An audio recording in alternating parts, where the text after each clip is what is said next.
I can have your attention here in the Media Center. We will continue on with today's media availabilities. We are joined by Chase Elliott, driver of the number 24 Napa Auto Parts Chevrolet for Hendrick Motorsports. You were close. Dude, every time. Nine, yes. Number 9. Start here with questions. Mike Embry. Still number 9, right? Just Mike Embry, USA Today.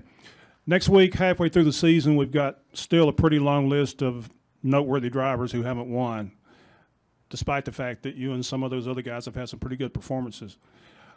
Is there that big a separation between the winners and you guys who've been close, or is it kind of just all circumstantial so far? Some weeks, yes. I mean, some weeks, you know, it's been a pretty big difference. Other weeks, I feel like we've been a lot closer. Unfortunately, I haven't really found some places I would think that, you know, we were a good ways off. Might be another track. Like, I'll give you an example. Pocono, I thought we had a really good race at Pocono. We didn't finish very well, but we were pretty competitive to the competition. Typically, when you run well at Pocono, you go to Michigan and run well too.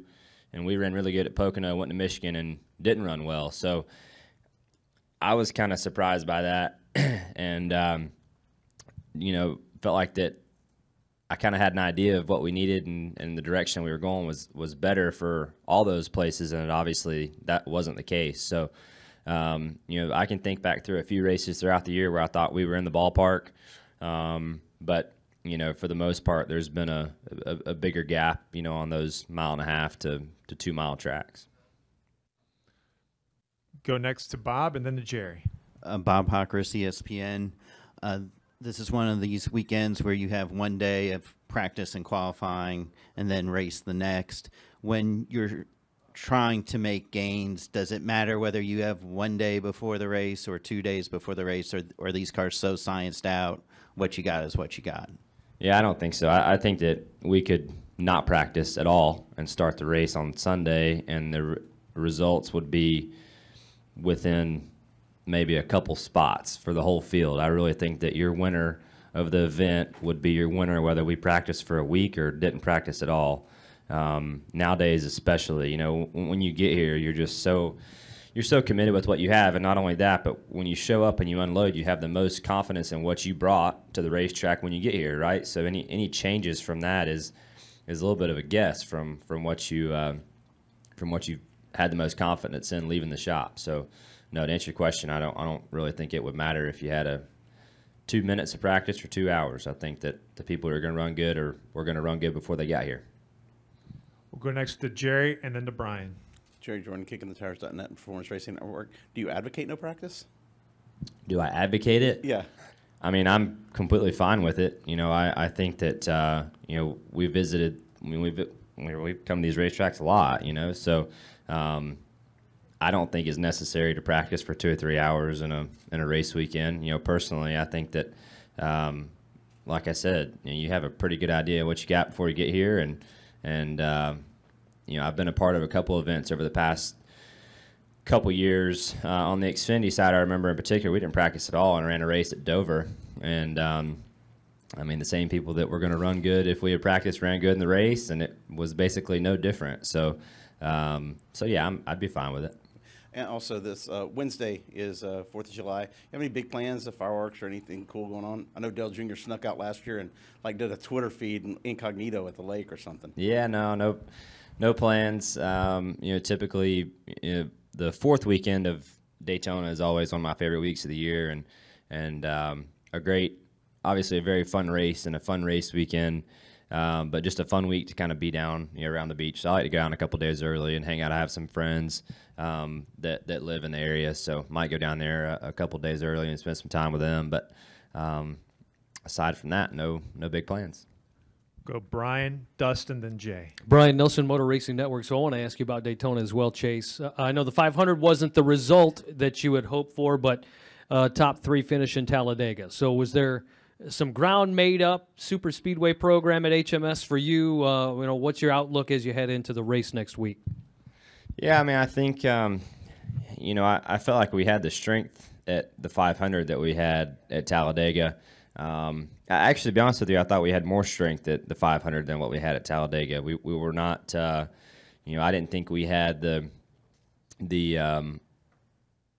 speed that we needed at that Talladega race to go and battle up front and lead and pull the field.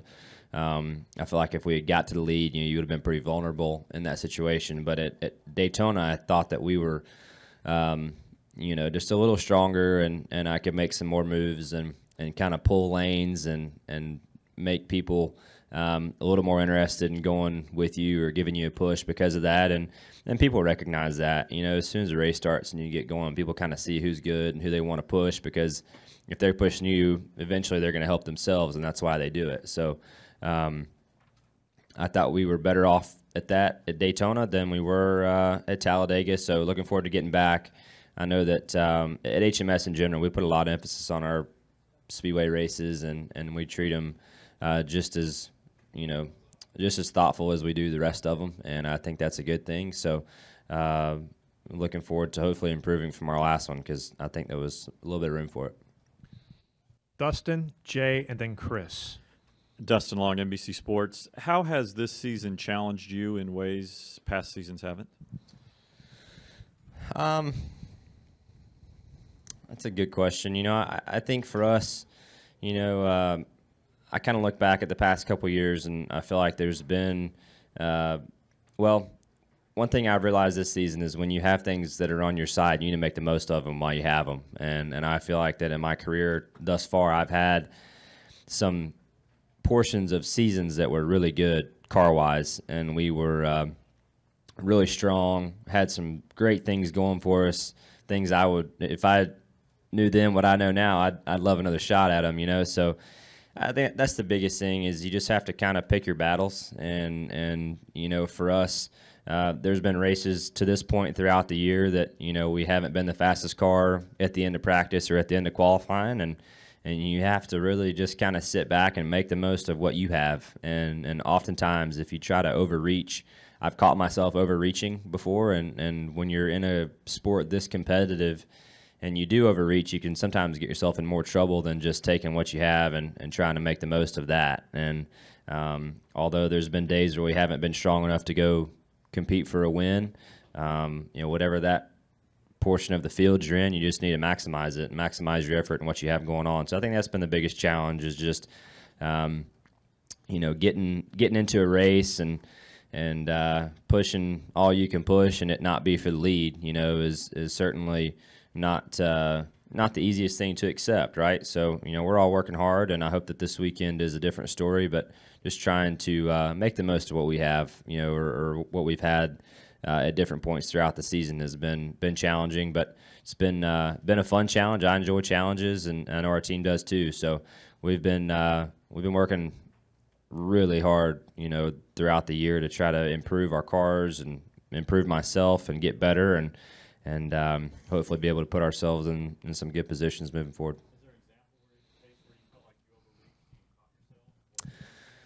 Yeah, I mean, hard to pinpoint, but yes, there's been times throughout a year that I feel like I've done that, and even in years past too. So you just have to kind of sit back and recognize what's there and what's not, and go on down the road. Go to Jay, Chris, and the gentleman in the black hat over there. Jay Cohen, Associated Press.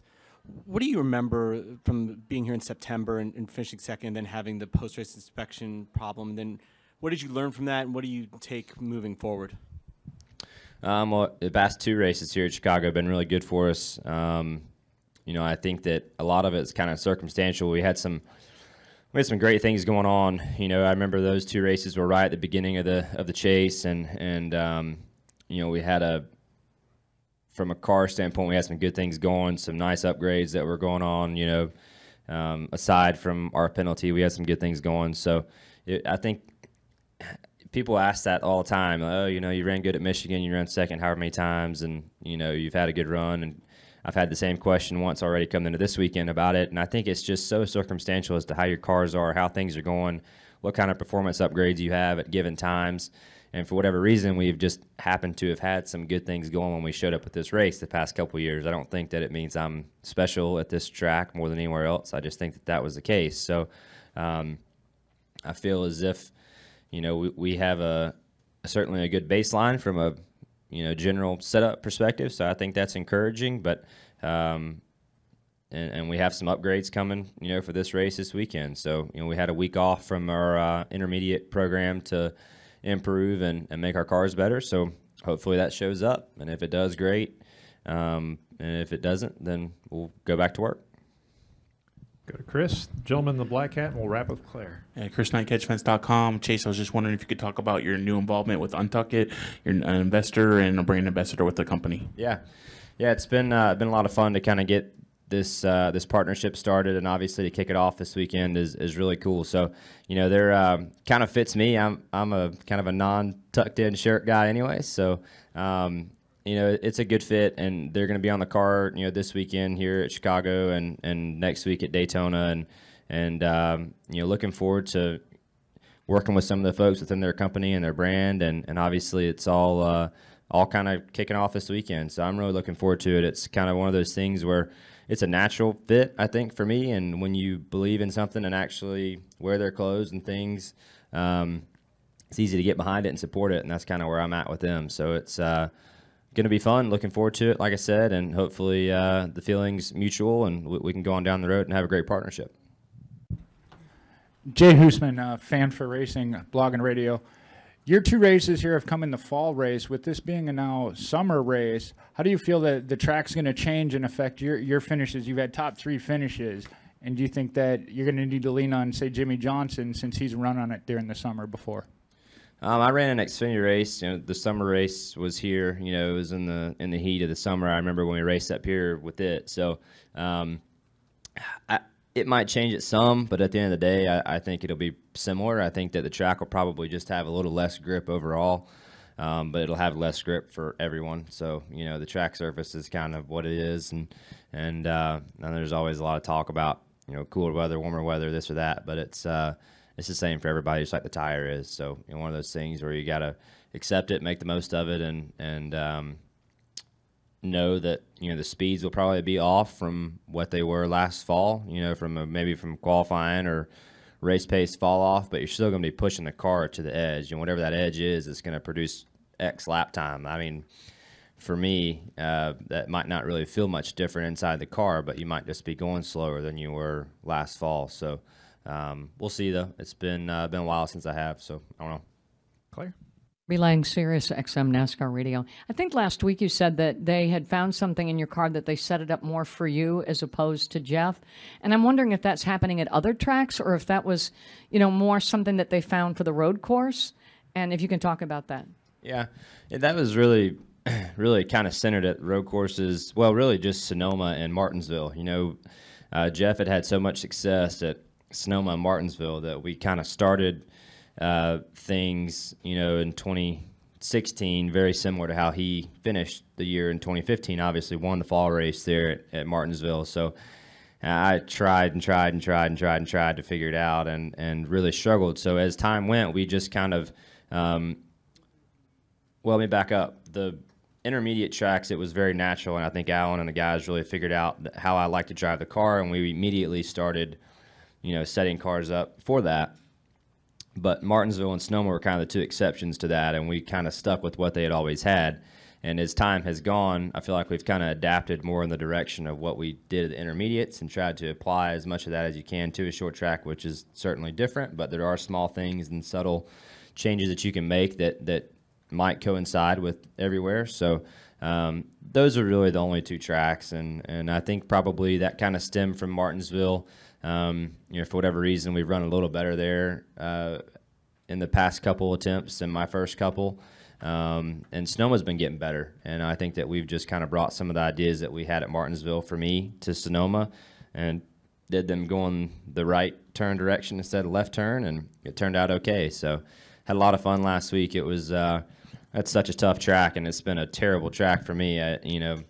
Such a miserable trip when you go and you know that it's going to be rough. So it was nice to just be solid. Needed some pace to be with the 4 and the 78, but and the 14. But I thought we finished where we deserved, and that's always encouraging. Our pit stops were great. Guys were incredible on pit road last week. So, like I said a few weeks ago, that there's some things going on amongst our group that's really good and that you have to go and compete for race wins.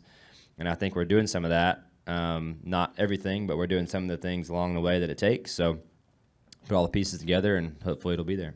And I see the blister on your hand. Is that from last week? Yeah. Pretty easy to see? Yeah. And definitely. some of the drivers were tweeting, like some of the interior people were tweeting out, come over to my place and I'll show you how you can fix that. But is that just typical of?